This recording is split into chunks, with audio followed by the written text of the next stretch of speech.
Welcome to The Explainer. Look, if you work in digital marketing, you already know the ground is literally shifting beneath our feet every single day. So today, we're cutting right through the noise to examine the rapidly changing dynamics of search, AI, and social media. We're going to dive into the hard data behind some massive recent updates and figure out exactly how you can adapt your digital strategy right now. Let's jump in. 47%. Honestly, what's wild about this number is what it represents for the future of your traffic. We're talking about nearly half of all Google searches now, ending before a single result gets clicked. Think about that for a second. Half the people searching for answers are getting exactly what they need without ever leaving the search page. So, Section 1, the zero-click search reality. What exactly do 13 billion Google searches actually reveal? Keith Dombrowski over at iPollRank ran a massive study. She analyzed 13.1 billion search events over 15 months, and it exposed this startling new reality. Almost 47% of searches end with absolutely no click. And you know what? That's just the tip of the iceberg. Over in the US, a staggering 66% of mobile searches end without a click, compared to 49% on desktop. The crucial thing we have to figure out is who is actually losing this traffic. Well, the data shows that organic traffic is absorbing almost all of this loss, dropping nearly 3 percentage points, while ad click share, that's holding completely flat. When you break down who gets hurt by this, there is a fascinating split. Take Wikipedia. They are taking a massive hit, losing around 30% of their would-be traffic. Why? Because Google can so easily scrape those factual answers, like when was this historical figure born, right into its knowledge panels. But then look at Reddit.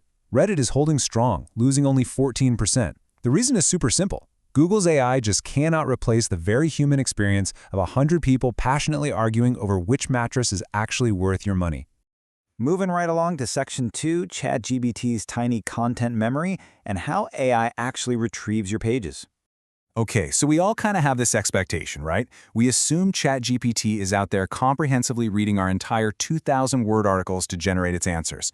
Well, a new study from Resino put 27,000 pages under the microscope during real ChatGPT conversations, and they found a completely different reality. ChatGPT actually works from a tiny, frozen snippet of roughly 200 characters stored in its own index. And that snippet is built from the start of your rendered page body, not your meta description. Get this, only about 1 in 80 pages even gets fully opened and read by the bot. 1 in 80? Here's why that is absolutely crucial for us. When your page does get opened, it gets cited 74% of the time. But if you miss that boat and you're just sitting in the retrieval results without being opened, your citation rate absolutely tanks down to a dismal 7%. So how do we adapt to this incredibly tight AI bottleneck? You've got to completely clear the runway. First things first, go check your H1 markup immediately. Since the AI is grabbing such a tiny snapshot, you literally have to pack all your value into the first 150 characters of your body copy. Make it punchy. You also need to watch out for invisible traps. Things like alt text on your very first image, or even category breadcrumbs, can completely eat up your 200-character budget before your actual content even begins.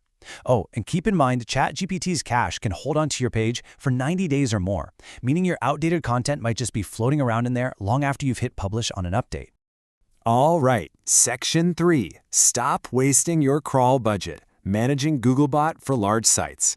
Look, before we even worry about AI chatbots, we have to remember Googlebot has a finite capacity.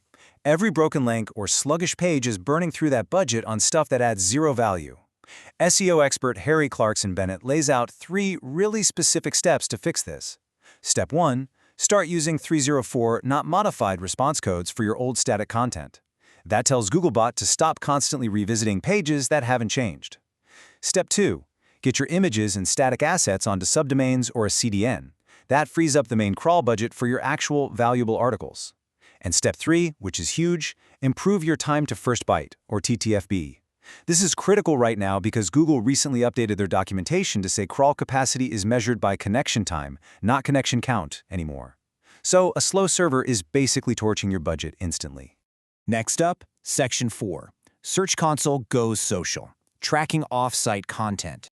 This right here is a massive shift. Back on July 29th, Google finally opened up Search Console's platform properties to everyone worldwide.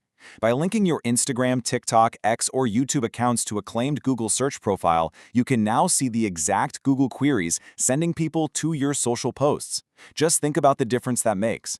Instagram only tells you how a post did inside their own app, but Search Console now reports what someone literally typed into Google before clicking over to your post. We're talking query-level visibility for off-site content that simply didn't exist before.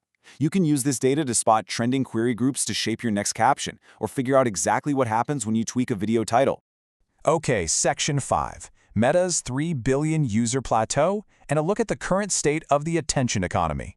When we look at where human attention actually lives right now, the top is just heavily dominated. Facebook, Instagram, and WhatsApp have each independently crossed that wild 3 billion monthly active user mark.